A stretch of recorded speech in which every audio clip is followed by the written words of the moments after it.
we've got a pretty good group here. We've got like 34 total participants, and it's time. I think we'll go ahead and kick this off. So welcome everyone this afternoon to the Profitable Steward podcast and this Profitable Regeneration Masterclass. We're honored to have Kevin Muno here with us today.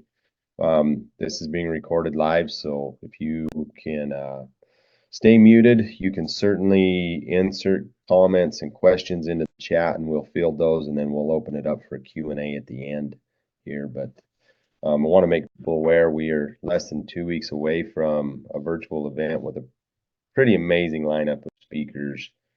Fernando Folomer is one of them. He's in our audience here today. We've got our keynote speaker is going to be Roger Savory, and a pretty awesome lineup of other additional speakers. Nice. At the end of this, I'll pull up the landing page so you guys can kind of share or see who is going to be on that. And I just shared the link to that in here. But cool. I ranch with Roger for a little bit. Yeah, that's great. He's going to be fun. Good. Yeah, he's always fun.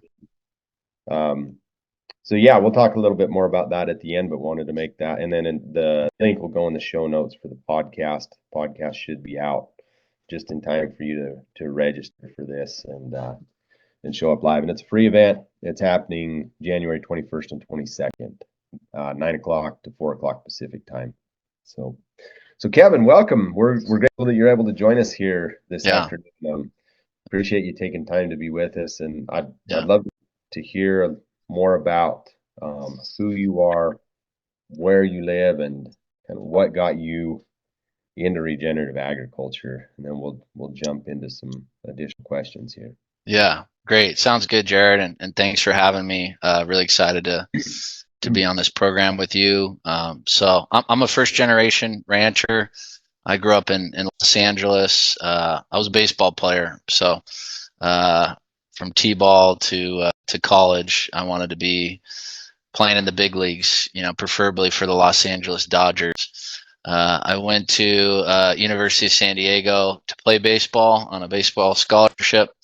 I got really into eating grass-fed beef there, and got my whole team on the paleo diet, getting really dialed in from a peak performance sort of perspective. And that, I guess you could say that was sort of my first purview into our food system. I read the book, The Paleo Diet, written by Dr. Lauren Cordain. And you read about, how we started as hunter-gatherers, and then how we started growing our own food, and, all of the sort of autoimmune, and inflammatory issues that were created from eating, foods that were less optimal, right? So it didn't all quite start there. I did have an injury my junior year, which is a draft year, and I was sitting in the hospital at Houston Rice, and I'm feeling sorry for myself because my season's over. I broke my hand. I took a 95-mile-an-hour fastball high and inside. I did finish the game, so pride myself on that. I'm more like a hockey player than a soccer player, but no offense to soccer players. But I'm sitting there, and there's a gentleman to the left of me on life support, and I asked the nurse, what's going on here? He's a gang member, had a gunshot wound to the head, and they were just waiting for his family to come in and pull the plug, and say his goodbyes and pull the plug. So I immediately stopped feeling sorry for myself and just asked myself, ask God really, hey, what would you like me to do in this world if I'm not supposed to be a baseball player? And it didn't start right away, but I followed my passions, and for some reason I've always loved being outside in nature. I grew up going to the Eastern Sierras as a kid in California, and my grandpa had a cabin up in Mammoth, and we'd fish and sit there at Crawley Lake in the summertime. And, I can remember some early memories of my grandpa teaching me about wildflowers and different plants and animals. And he was a big outdoorsman and hunter. So, I try to combine my passion and love for the outdoors with my passion for food and performance and life performance and being a good human and being a healthy human, and then I found permaculture early on. That's kind of how it started with me, and that drew a lot of circles for me in terms of observation of nature, following the patterns of nature.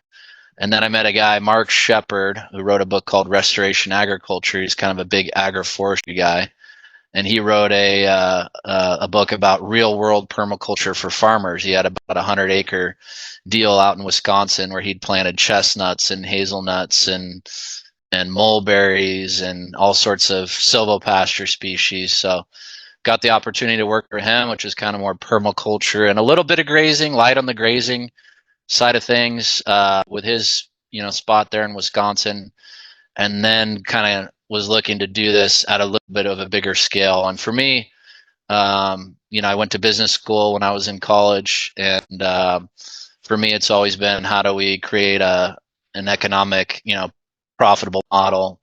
Not me create it, but how do we source those models that are already working, and find how we can build careers and livelihood and abundance, from this space. When I found, holistic management and high density grazing and the work of, Alan and Roger and Jaime Elizondo and Graham Hand and Johann Zietzman, I was just blown away. I was like, this is what I want to do, because it's at scale and you can repair ecosystems at scale, as has been evidenced, I'm sure, by a lot of your guests, Jared.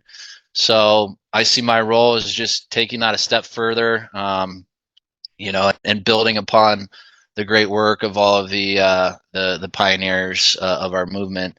So in 2020, I was blessed to be able to put some investor capital together and buy a local enterprise here, a family cattle operation that the patriarch and the son had actually tragically passed away. So I was first in line based on some grazing work I did with Roger in 2016, 17 in that area. So they saw me because I was a mover and shaker in the backcountry, and I was first in line to buy a cattle company. Said 290 calf pairs, all baldies, and about 16,000 acres of lease ground across 2 leases, which is pretty rare for Southern California. So I was very blessed to be able to do that. One ranch is in the mountains up in Warner Springs, which is about 3,000 feet elevation. There's 8,000 acres there. And then another 8,000 acre lease in Fallbrook, which is more of a coastal ranch. So about 14 inches of rainfall on the coastal ranch and about 16 on the mountain ranch. So 5 years now, well, 4 full years into that, because I raised the money during the pandemic, and sitting in my bathrobe inside during quarantine, dialing for dollars, and was able to put the capital together to buy this company, and then raise some more money to kind of expand it. So we took it from a conventional cow-calf operation to a direct-to-consumer regenerative, protein business with the management side of things on the production side, as well as the marketing side. So our marketing business is called Perennial Pastures. We've been in existence for coming up in 3 years now. Had a good year last year, and we aggregate as well from other partner ranches, which are all part of the Regenified certification group. And so we're excited to kind of keep building on the momentum that we've created so far. We sell most of our products online via Shopify, and then we also have 15 farmers markets that we run here in Southern California across San Diego, Orange County, and Los Angeles County. So apologize if I'm a little nasally, but just getting over a cold here towards the end of the year. So hoping that was an audible intro. Yeah, just right. And right. I'm in the same boat, so we're all right. We can nasally together. Yeah. I'm still coughing and hacking. No, that's awesome. Again, if you guys want to insert comments or questions in the chat, feel free to do that as we go along. So Kevin, when God kind of closed one door and opened the other, I constantly get asked, how do I get started in agriculture? And can you talk a little bit more about that journey of saying, okay, no more pro baseball in my future, and I'm going to be a cattle rancher, and how did that actually evolve? Yeah. It's been a process for sure. It's hard, especially in ranching, with the scale that you need to get your start. For me, it's just been a process of a lot of failure and just slow burn on success, and breakthroughs, right? So one of my strengths is I was, not afraid to go to some of the folks that are, the best in the business, and go, asked to work with them, so I learned a lot from Mark Shepard and agroforestry, more broader scale things, and learned a lot from Roger Savory. My kind of first go at ranching. It was fun to learn the history of how holistic management came, from Rhodesia over here, to New Mexico, and some of the diaspora of how it, transitioned into, the areas of Mexico, and then Stan Parsons' work with Ranching for Profit, and then Johann Zietsman kind of took some of the stuff from, Alan, and had his kind of take on it. So I guess we're really lucky these days. I think about how it used to be probably, early on, is like, periodicals and newsletters and different things. And now we have programs like yours. So it's really just self-taught all the way through, trying to absorb as much information as I can from folks who had skin in the game and who'd actually done it themselves. And we have a plethora of that now, luckily. So, it's took me 10 years to get where I'm at now, but I think folks can take a lot of inspiration from the fact that I was, born in Los Angeles. I was a city boy, went to school in downtown LA, and didn't have my hands in the soil probably till I was 22 or 23, so I think anybody can do it. It's not easy. Certainly capital raising allowed me to kind of get really into it. I wouldn't have had the confidence to go do that had I not failed and had a couple, smaller, right? So I did like a Kickstarter raise in like 2013 for like a small permaculture farm. I think I raised like 30,000 then, and then my wife and I bought 80 acres in 2014 and leased the 1,500 acres next to it. So that was kind of my next jump up, and that was the deal with Roger. And for that project, I raised like 400, and then I was able to sell that real estate at a little bit of a profit and pay my investors back. So then those folks came in on this newest project that I'm on, and then I just kind of kept building my network. So networking, I think, is a huge thing, especially if you're trying to raise capital, because it's hard to just go out and raise money from folks that you don't know. It takes a long time to kind of build trust and rapport, and that you become known, as somebody who's trustworthy and can execute on things.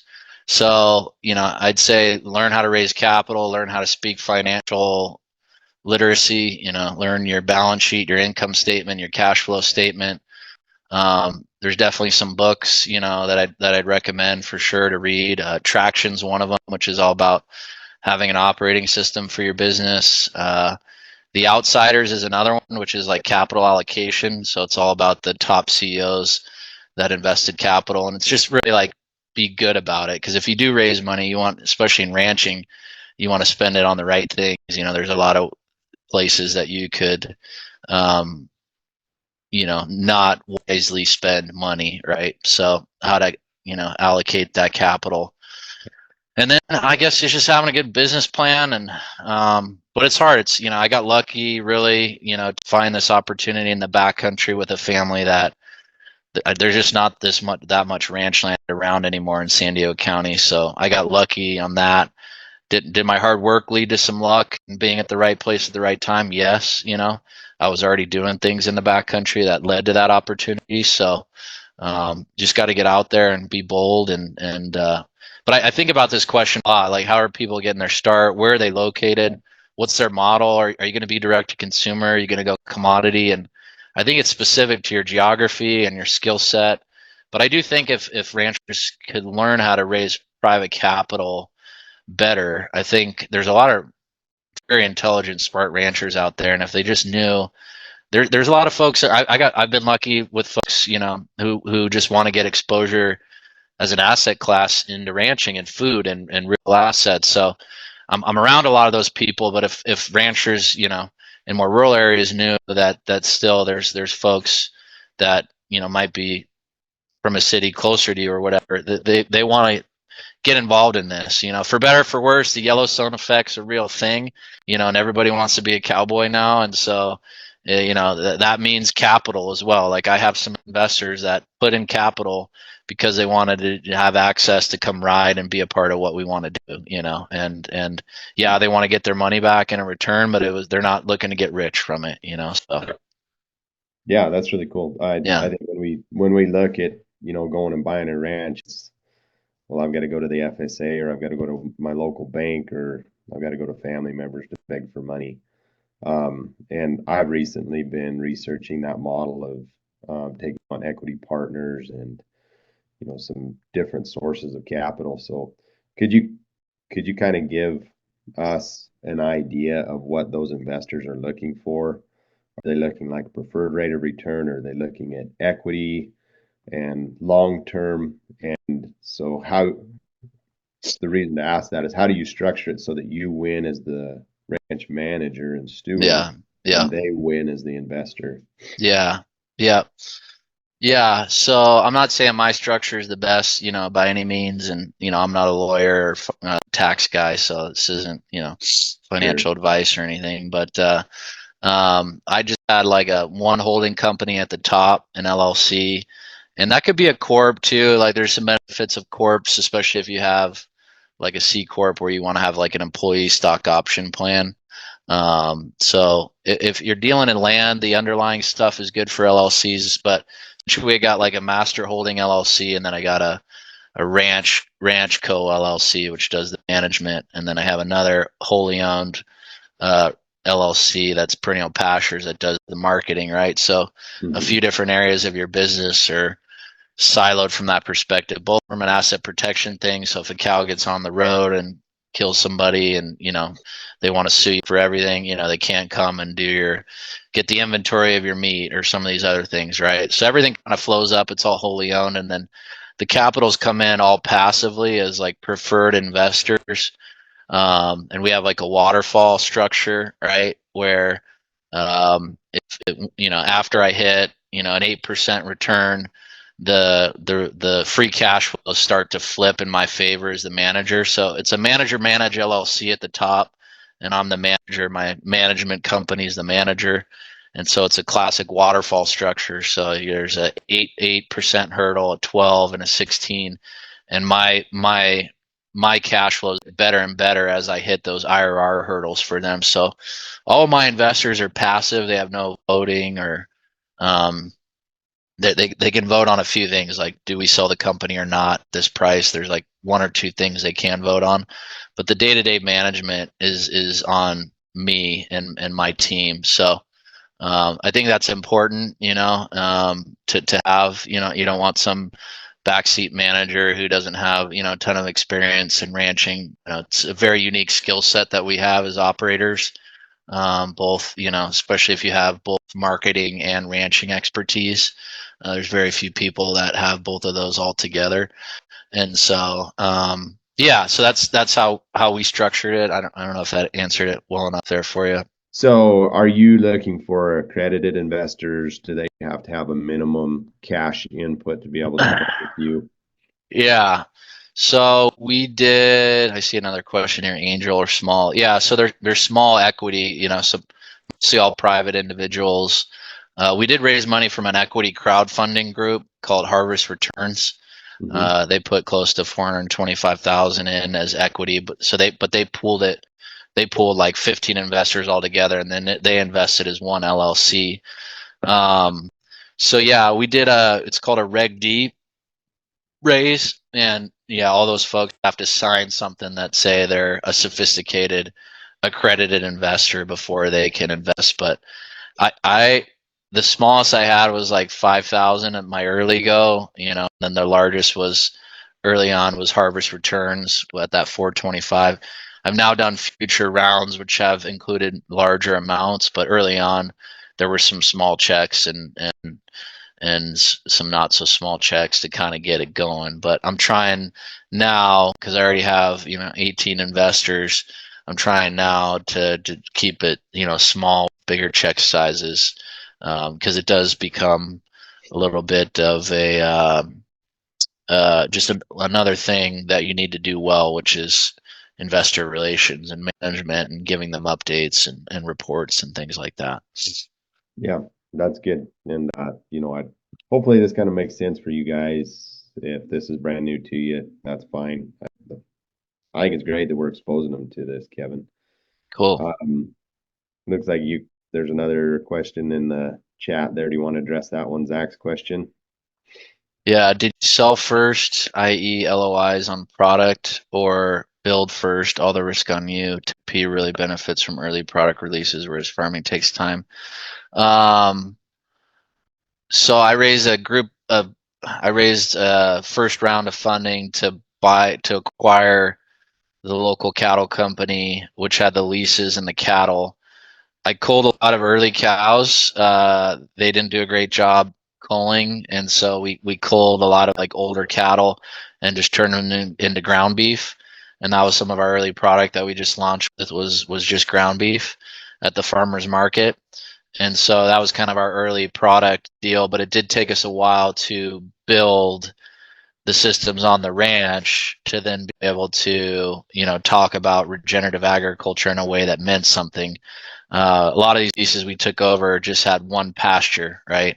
No water infrastructure. So doing any sort of intensive management was very difficult unless you were going to herd, which I'm a fan of herding. I'm taking Bob Kimford's class. I've taken classes from, Richard and Tina, and I'm working on being the best vaquero I can in a low stress, Spanish influenced way. But you want to talk about hard, like the cowboys that know how to do that too, and that's hard as well. So I think there's a mix of strategy of like fencing, the appropriate amount of fencing early on to get some sort of management on them versus all that. So I don't know, Zach, if that answered your question. The second book I recommended was The Outsiders.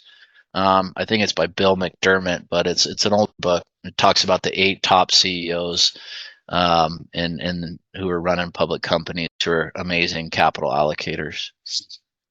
Very cool. Cool. Well, let's switch a little bit to the production side here, and let's talk about what production looks like, and then we'll go to the direct marketing. So okay. When you started out, was your goal to transition to direct marketing, or were you just looking at building a cow-calf operation? Kind of what you said you immediately recognized, okay, you need to do some culling and things. So let's talk about what good production practices you incorporated to get to the point that you had a product to be able to sell. In hindsight, building out the pastures much faster would have been advisable. We were kind of building fence as we were trying to get better management on the cattle herd. So, and this year was the year I was looking forward, to putting all that pipe in and really starting to kind of increase my density and my utilizations and increase my recovery period. So we were able to put 12 pastures in on that 8,000 acres. And we were working on the Navy, which is DOD land, to put a whole fencing and water plan in for them as well. But they needed extra data, and, they're managing for 7 endangered species there, listed, federally listed. So there's that whole conversation. So it's been tough on both leases, and now we're losing this one lease, the water district lease. So we were right there. My philosophy is very intense grazing, genetics that can handle kind of higher densities. Really trying to go through that sound barrier, and then long recoveries, probably in our environment 2 years, to really allow those systems of the perennials to establish. So right away, I think the first move we did was change our bulls out and change our calving season. So we went from a year-round herd, to a 42-day breeding season. So that was the first adjustment we made, which delayed us a little bit on our first crop. I think I bought the company I bought the company in the wintertime, and then breeding season for us was the summer, right? So we killed all those cattle, and then we had to wait another, however long to get that next crop. Some of the obviously we had the crop that was there from that year-round season, so that raised up, and that was kind of our first crop. But then we had to wait a little bit longer for that second crop. So that was interesting from a cash flow perspective. And then the genetics. So we bought 12 Mashona bulls from Jaime Elizondo right off the bat and started getting those in on a cleanup deal. The first few years we did AI, which was tough too, and the learning curve in terms of syncing everything up and really doing that well. And so we got to the point at the end where we had enough cattle and we had enough really good bulls that I was just going to move to a live bulling kind of setup, as opposed to AI and cleanup. So those are the biggest two adjustments, and then just trying to get some. We had those 12 high tensile pastures, but then in between those we were using polywire, and so that was some of our early deals. But we had a pretty varied landscape. We had some lower lying areas, but then a lot of higher up chaparral areas too. So I was blessed to take my team down to Caretas Ranch in Chihuahua for a workshop with Servando Diaz, and that was super instructive for them and for us. So we were just about to implement more of that higher density manage, especially up in the hills with this water and all that. And then the Vista Irrigation District said, yeah, we don't want to sign you a 10-year lease, and actually we'd appreciate you if you have your stuff off in 6 months. So we just got done, moving all that, and so. Yeah, have to be adaptive. Yeah, for sure. Yeah. So what were, as you kind of changed up the grazing system, you changed up breeding and the production side, what were some of the bigger hurdles that you faced as you made that transition? Just keeping good body condition on the cattle, and trying to have a good finish and develop a good product with a really short growing season. We're only 3 to 4 months green here in Southern California. So really trying to, come up with a plan where we could produce good finished quality beef. It did lead us into getting another lease on 200 acres down the road where we were going to start irrigating. So, just all the lessons on probably overcapitalize a little bit too much on some styles of fencing, not putting the water systems in right away. But that was tough too in terms of convincing a water district to drill more wells, right? That's they're in the water business, but I was trying to make the correlation to them that if you invest in your soil health, you're actually going to infiltrate more water into the ground, and you're also going to improve your small water cycle. So they're not ready to hear it though. They're older folks on the board, and they're in the water business, and they've always done what they've always done, and they're very risk averse sort of group of folks. So I don't know, lots of learning lessons, Jared. But probably fencing over capitalization perhaps a little bit with some of the styles. We ended up moving to more like just an inch and a quarter fiberglass kind of deal with a single strand of high tensile, and then even sometimes not putting the high tensile up, just leaving the pipe up for poly wire, to come in. So the poly wire is only for that section that they're grazing in at that time, so it's a little bit more open. So we did tours, a lot of learning lessons on tours. We kind of did a lot, all at once. So always hindsight 2020, but if you can, if I knew what I knew now, going back into it, I'd do a few things different, but I think it all happened in the way that it needed to happen. So Yeah, really good. Just a quick question on the staff, and you were running. I guess tell us the number of cattle that you were running and how much labor it required, and what the conditions were of the people that were involved. Yeah, that was probably another good learning lesson is hiring the caliber of person that I know now. I would have made some better earlier hiring decisions in terms of an actual ranch manager. but we had just two folk, we were running 290 pairs, right? So we kind of we bought some Corani cows, some mamas, and got them pregnant, and so it got up there a little bit, in terms of the pairs. Maybe our max was like 350, 360. But yeah, when I brought in a later round of funding, I probably went up too many full-time equivalents. I should have, I think, tried to keep it around 1 to 2.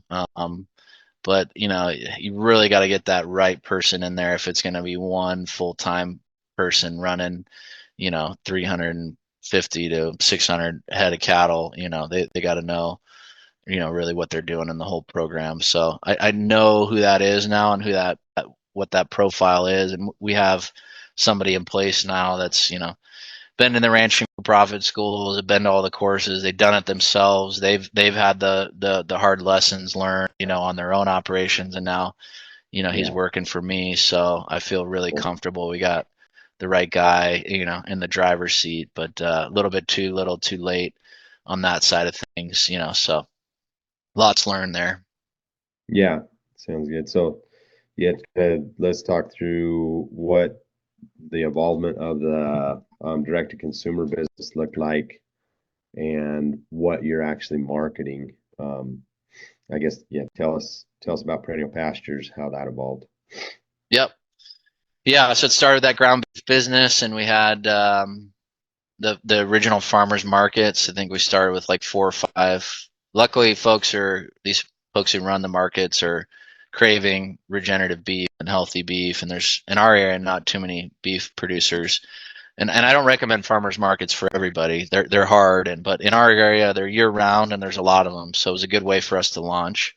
So we really launched in farmers markets first, and then slowly started building our Shopify online site. And my most recent investor had a 10-figure business online, selling products online, and so he really taught me a lot about how to do that. So I've learned a lot over the last 3 years on how to do that. But now we sell beef, chicken, lamb, soon to be pork.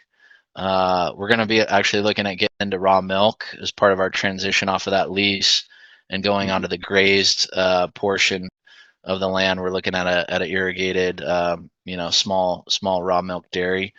So we're excited about that, because that's the number 2 requested product that we have behind our beef is, hey, do you guys do raw milk? And so cash flow on raw milk is pretty interesting, especially when you're used to the beef cash flows.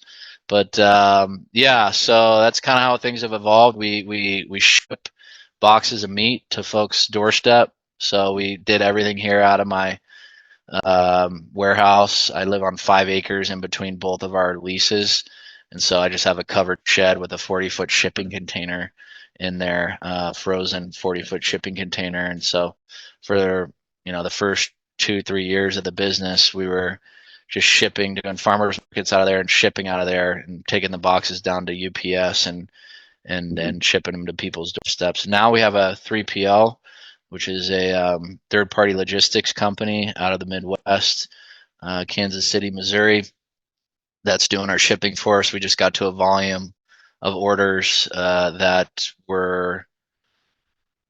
was too much volume for our small team here. So now we have a full dedicated company that we get them the beef and our box supplies and things like that.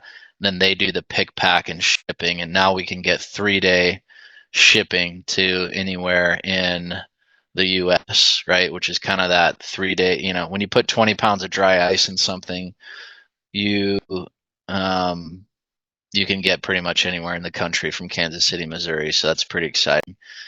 Even cool. During the hot times of the year. Yeah. So our big offer, like the bulk beef. So we do 16ths, 8ths, quarters, halves, wholes. And that's been a big mover for us. And then the whole digital advertising side of things has been really fun to learn, speaking the language of return on ad spend and AOV and LTV and all that. So that's been a big learning curve to figure out how to run an e-commerce business and then profitably acquire customers. So. Right. What kind of volume are you at now? Like number of head and? We probably shipped about 500 head last year. Yeah, we sell each one for about $6,000. Okay. Yeah. Yeah. And is the grass, and I assume what is your label? Is it grass fed? Is it Grass fed, grass finish, nutrient dense. So we've nutrient density tested a lot of our products. Yeah, our chicken and our beef with Dr. Von Vliet there at Utah State. And Mhm. then we do have the Regenerative certification, and then the folks that we aggregate from have, so we're tier one. We can't use the seal off our own ranch. Becoming less of a factor because we're buying like 95% of our product now from off of our own ranch, or excuse me, from other ranches. And so those producers are all like tier 3 and up on that Regenerative scale. So that's the vision, is to build the country's largest verified Regenerative nutrient dense supply chain on the beef and then the herbivore side. And then we'll have, some chicken, some pork and raw milk, but those will kind of just be smaller enterprises. But we think the beef and the herbivore side of things can scale. Just got to find the right markets. But beef's our number one product by far right now. Yeah. Are you processing at one location? Are you processing at multiple location? And then um, talk a little bit about that. That's one of the big bottlenecks in direct to consumers right now. Yeah. Yep. Early on, it was just our facility here in Southern California, One World Beef in Brawley in the Imperial Valley.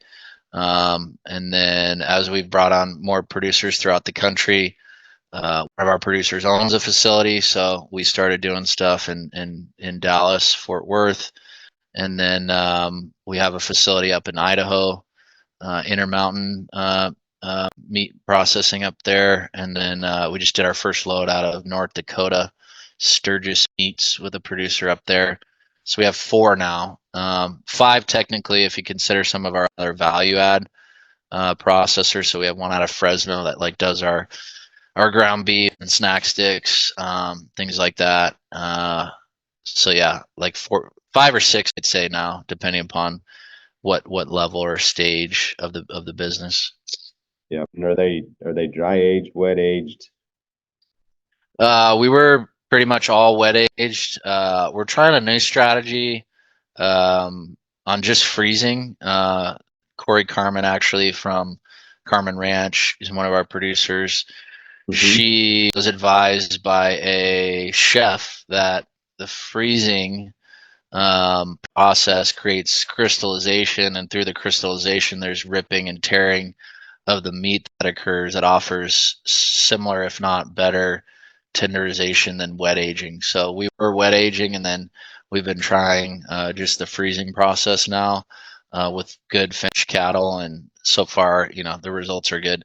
That's a tough thing to kind of equate, is like meat quality, right? And really ensure quality across all these different producers and different genetics and things like that. That's kind of there's the reason why there's the supply chain is the way it is. And I mean, even Whole Foods, like, oh yeah, we're regenerative, but like, oh, you can only produce British breeds cattle with a ribeye that's, an inch and a quarter, or certain size or whatever. And it's like, how are you going to pigeonhole me into a breed of cattle, when maybe that cattle is not the right type of cow for my environment, sort of deal. So Sure. Yeah. yeah. Yeah. So when you freeze, are you freezing primals? Are you freezing the carcass or the cuts? What? Yeah, so it would be freezing the cuts. When we were wet aging the primals and then cutting after that. But now with the freezing, they just cut everything in and then freeze, and then through the freeze. So that has shortened our inventory turns quite a bit, which has been nice. We don't have to wait that extra 14 days. And a lot of this stuff we have deposits in on our bulk beef, so we're like oversold right now. So that's been another, good learning lesson, is how to get that out there quicker and get that cash coming in quicker. Yeah. Well, that's pretty cool. Pretty cool. A lot to learn there. Yeah. Yeah, let's ask a couple questions here from the chat. How old are the steers when they're butchered? Yeah. I would say like 24 to 30 months. We were trying to really breed something that was going to be early maturing and early finishing. So we were trying to get something that was going to go, on that 24-month scale. Yeah, 24 to 30 months. A lot of our producers actually work with farmers as well on the finishing side. So they'll finish them on cover crops and whatnot. So that can help accelerate the finishing times. And then, there's another question there. What moved the needle in the e-commerce side of the business the most? Ads, organic, social, partnership? Definitely the ads. When we started going full bore into those ads, those and our offer was good. We've been doing this free freezer if you get a whole or half, so that's been good. There's a good book. Alex Hormozy wrote $100 million offers, and he's got another one, $100 million leads. I recommend both of those books for the best knowledge around customer acquisition. But organic social has been good too, like when we do the tours and things like that.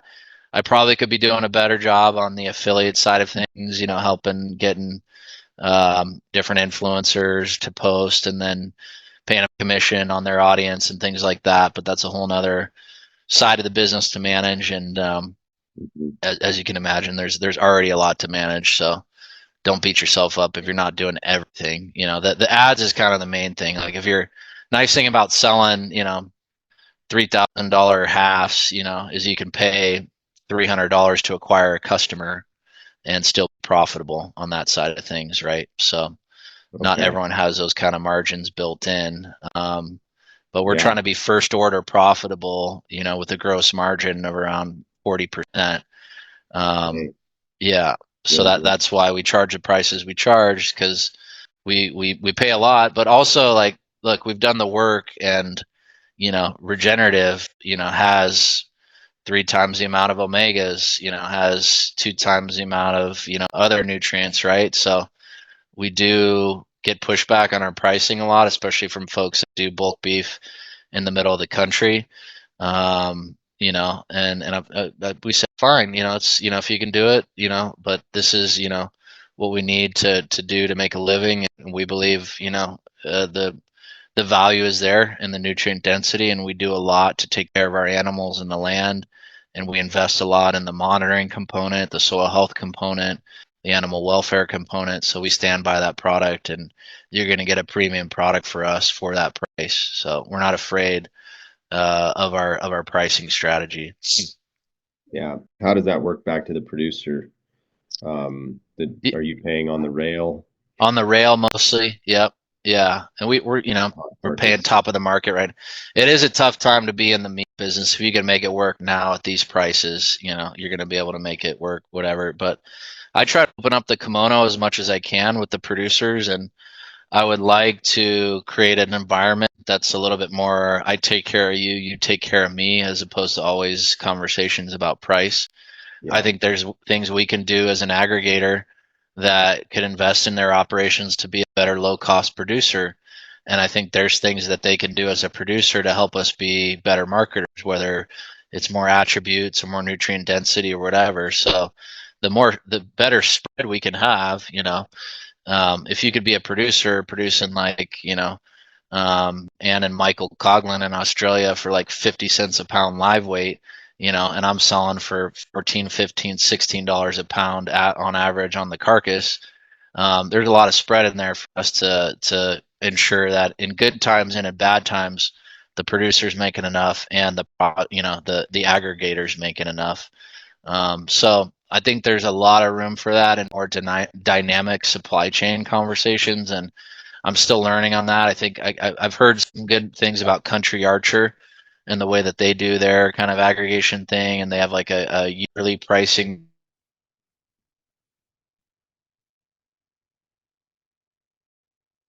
Hope we just lost your audio, Kevin.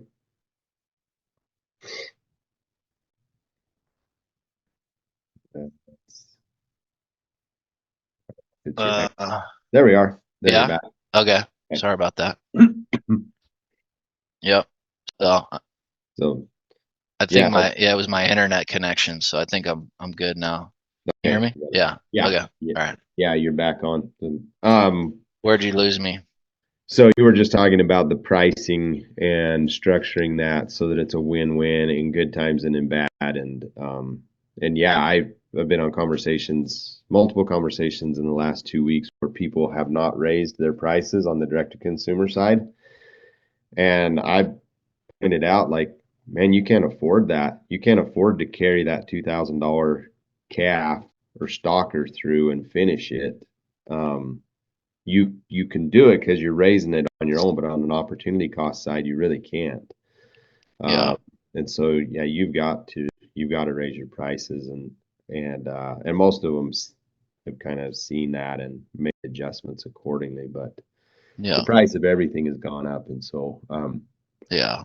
but I think so the way that you're marketing it, in marketing terms, somebody says, you market to the blue ocean, not the red ocean, not where everybody's fighting. Like you're automatically setting yourself apart as a different product or premium versus the average grass fed that you can buy at wholesale prices. Right. Yeah.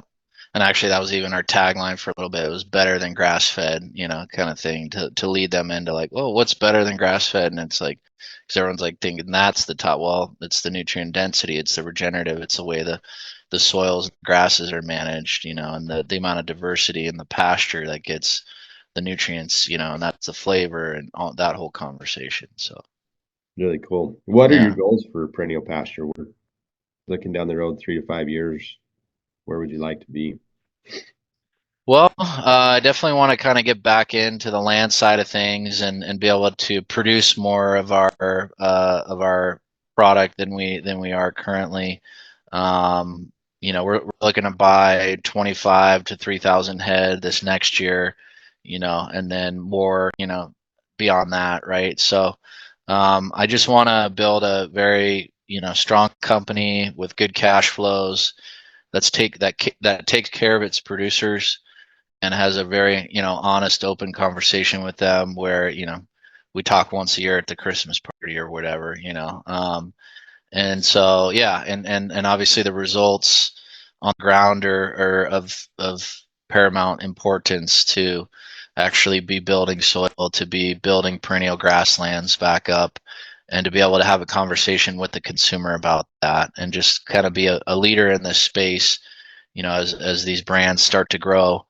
Hopefully we could make a dent, in this behemoth of an industry that we're in, and if organic's only 8 to 9% of the market, regenerative's got to be way smaller than that. So can regenerative be that 8 to 9% where the organic side is and kind of take over that organic market share? I think it can. I think organic and the marketing from organic is going to slowly start to wane, and regenerative is going to kind of take over, but hopefully we can be higher up there and make America healthy again, and get people eating nutrient dense food and healing their families. And my wife and I have blessed with two young kids, a 3-year-old and a 1-year-old, and how do we build them up on these foods? I was a athlete and made it to a high level playing sports, but I grew up on Cinnamon Toast Crunch, and Jiffy peanut butter, so Yeah. so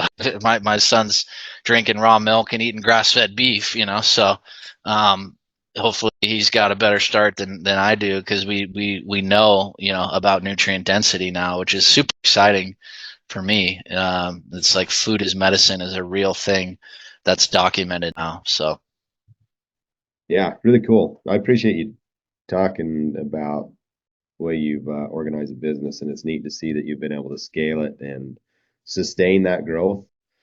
I think so many businesses, they don't have the foundation, and when they try to scale, things fall apart. They pretty quickly realize their inefficiencies, and that's their demise. So yeah, definitely. probably the last topic I'd like to cover is just the economic side. Before Sure. we started the recording, we talked a little bit about. I assume you've probably been through, besides going to business school, other schools, and I know you went to the Soil Health Academy and trainings and things. But tell us a little bit about what you look at from an economic side when it comes to your business and helping your investors to be able to realize a return on their investment? Yeah, great question. Again, that Outliers book's good from a capital perspective, because my whole thing kind of evolved around that, because I didn't have a ranch to start with, so I had to go raise money to buy a operation that didn't have a ranch but had leases.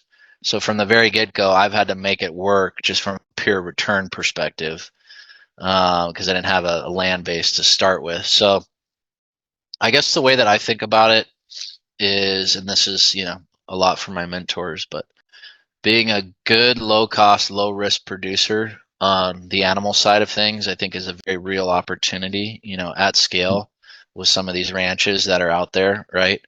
So I think with what we know on the genetic side, on the de-risking of it side, so when you get this infrastructure in place, you can plan these recoveries to be so long, and then you're kind of ahead of the game. You can essentially drought proof the ranch, where you're destocking or increasing stock, assuming you don't run into a situation like Fernando where you don't get any rain for 3 years. But maybe don't, maybe when you're building the supply chain, pick ranches that, I think there's opportunity to add value to brittle ranches, but maybe not, on desert ranches. And I know Fernando's place is a family property, so he didn't have much choice there. But if we can buy somewhat quality properties that we can add value to and be a low cost producer, I keep coming back to the case study, and I got the case study here on my desk from Jim Howell, but the Coglins in Australia, and one of my mentors, Graham Hand, was one of their consultants. And it's the best model I've heard. And I'm sure there's folks in Chihuahua that have as low a cost of production as them, but when you can produce for 50 cents per pound live weight, and it's actually better in the book, but I'm trying to adjust for inflation, and then you can sell at $14 a pound, finished product. Yeah, you got your marketing costs in there, and you got your processing costs, but processing costs at the most will be $1. And the marketing costs remain to be seen. Like when you're actively trying to acquire customers, you actually have to spend a decent amount per pound to go acquire them. But I think that there's opportunity to build a very good business, that cash flows well. Now, I'm in Executive Link right now through the Ranching for Profit School. That was very fun for me to go do as kind of a business guy, and to learn how they think about finances. I like, 95% of the economic stuff I hear in there. I think a lot of the grazing stuff is interesting and needs to be improved. But the economics, I think there's no better place. And then to create a container for the benchmarking is also huge as well. I don't think that there's enough benchmarks in the industry in terms of gross margins and whatnot. So that's been a very fun process to kind of put my ranch up against some other ranches, and we got a long way to go. But I just remain positive in that there is margin in this business, and value adding is also another opportunity. But to be real about that whole side of the marketing business is another business. So you need to be a good executor, because it's very hard to pull off the production side and the marketing side well, right? They're both very different businesses, very different labor forces. I think you can have similar operating systems across both of those businesses, meaning I am using EOS right now and that whole traction model across both the production and the marketing side. But so I remain positive on it. I think there is a lot of margin, and that's what I'm communicating to my investors is, once we get this thing really cranking, now we're going to take a sock in the gut in terms of not being able to produce as much as we wanted to, because that's where I think the real margin comes in, is when you're making the production margin and the marketing margin. Right now, we buy for a pretty good price hanging weight, and we sell for a good price, but there's not a ton of margin, especially when you're trying to grow and spend money on customer acquisition. So it's just the very tight kind of cash situation in this environment right now. Now, when the price of beef drops off a little bit more, I think the margin gets a little bit more attractive on that meat side. So that's kind of how I like to think about this business in general. I think herbivores scale really well. So beef, goats, sheep. We haven't quite cracked the code on the goat and sheep market yet, but beef is going pretty good. But I do think that there's opportunity in goat and sheep.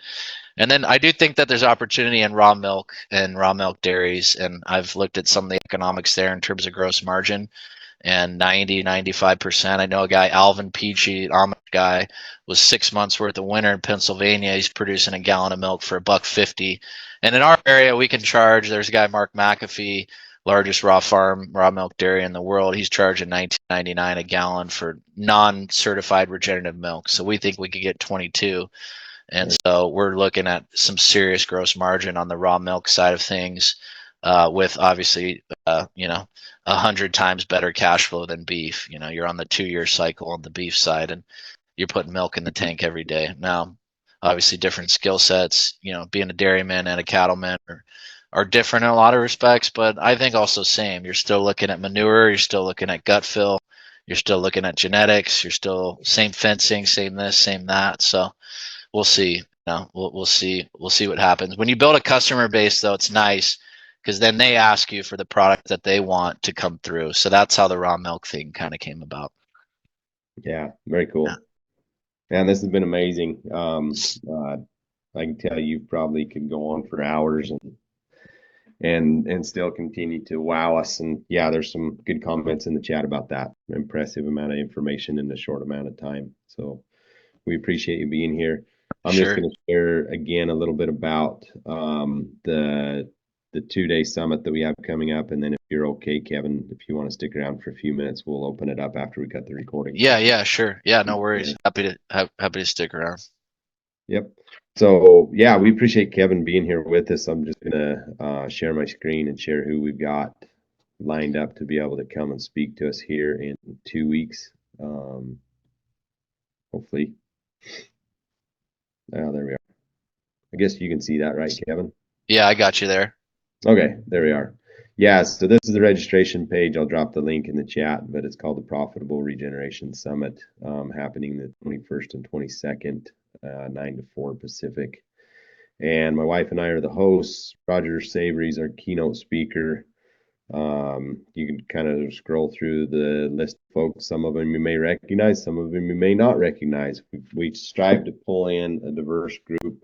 We're going to talk about production practices. The real focus of this is bringing profitability into it, because even though we're in record high commodity prices, the last 2 summits that we did in 2024, the number one concern amongst producers was profitability. So we've got to address that, and because what's going to happen if we're not profitable now when the commodity prices churn? And hey, you can look, there's this guy Fernando, he's on there as well. Nice. From Australia, and Nicole Masters. Right on. That's a testimonial that if you keep asking, eventually they'll just go for you and they'll give in. That's a great list there. He says, I don't do virtual events anymore. And our team member, Margot, just kept asking. And I don't know if she just said, okay, these guys aren't going to quit. And she's going to go ahead and speak at one of the sessions. So we invite you to join us. It's a pretty awesome opportunity. I'll drop the link in the chat here again, and then we'll also put it in the show notes for those who are not on here live. But before we cut the recording, Kevin, anything else that you'd like to share with this group that would go on the recording? Then we'll jump into some of the Q&A. Love entrepreneurs, and I love ranchers and stewards of the land, and I just commend all of you for doing this life. It's not an easy life, but we're passionate about it, and we're doing the Lord's work. So just appreciate each and every one of you and what you do for work and for living, and I wish you all the best in 2025. Amen. Yeah, no better way to end than that. I appreciate that. So yeah, Kevin, thank you. Thanks for those who've been on here live. Stick around for a few more minutes, and we appreciate those that are listening to the recording. We'll catch you on the next one. Hopefully we'll see many of you at the summit here on the 21st and 22nd, and then we do these live webinars the second and fourth Thursdays at 4 o'clock Pacific. if you're listening to the recording, you want to get your questions answered, it's a great opportunity to be able to do that. Jump on live.